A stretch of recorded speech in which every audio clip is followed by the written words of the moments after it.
Vamos continuar o nosso quiz de mitos e verdades sobre os distúrbios de aprendizagem? Olha lá. Vamos ver na tela, eu quero saber na hashtag também se vocês estão acompanhando e aprendendo junto com a gente. Distúrbio de aprendizagem é um problema escolar. Mito. Mito. Todo mundo vai no mito? Vamos ver então a resposta correta na tela. A gente fez esse quiz com a ajuda de uma neuropsicóloga. Olha lá, mito. Distúrbio de aprendizagem é uma disfunção do sistema funcional que não atinge só a escolaridade. A gente falou dos adultos também. Exatamente. Inclusive, quem ajudou a gente a fazer esse quiz foi a Silvia Ciasca, que é a neuropsicóloga. Vamos ouvir mais uma vez o que ela tem a dizer. Ela fala do que pode dificultar o diagnóstico desses distúrbios e também explica, e a gente vem falando bastante sobre isso, o papel dos professores nesse processo. Olha só. Porque nós não conseguimos, até hoje, fazer com que a nossa criança tenha um amparo mais específico, porque as equipes são muito difíceis. Nós vivemos ainda num país onde o diagnóstico é um ato isolado, ele não é um ato conjunto.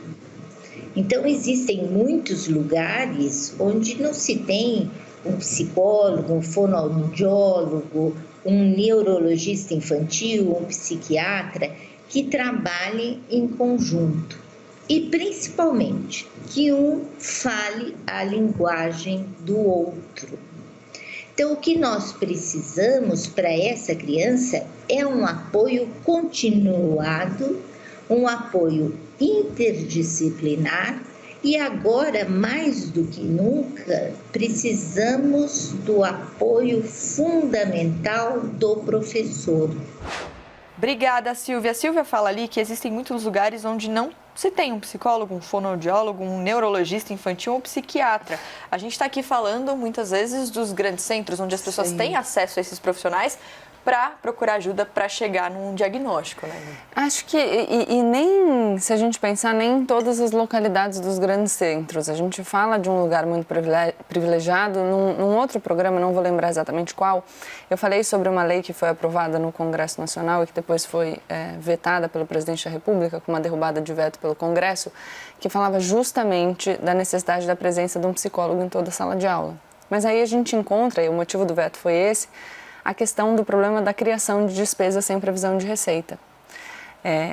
A gente precisa entender que para custear o sistema educacional, então o canal fala de habilidades dos professores, não é só não ter um psicólogo na sala de aula.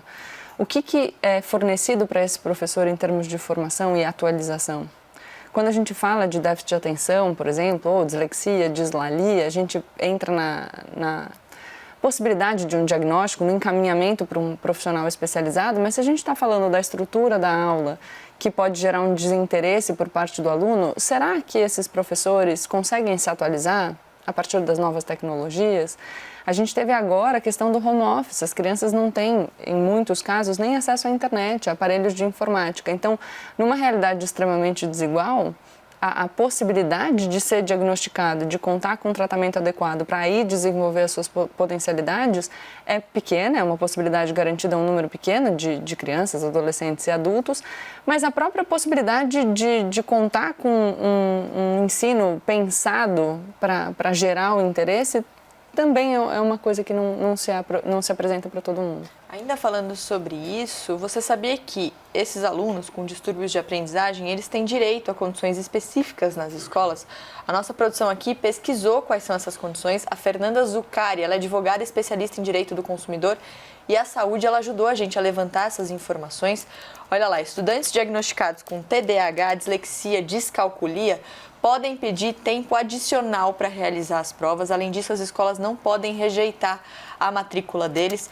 Em alguns casos, dependendo da necessidade, o aluno pode fazer a prova com um assistente ou optar por uma prova oral. Isso é super importante para os pais saberem, né? Porque muitas vezes os pais estão ali no meio do furacão tentando entender o que está acontecendo, que muitas vezes afeta bastante a dinâmica da família. A gente vê isso nos relatos de pais que têm filhos com distúrbios, com transtornos de aprendizagem. Então é importante ter essas informações justamente para chegar nas escolas, né, Karnal? Nossa, vocês falam aqui dos direitos óbvios, lógicos, essenciais.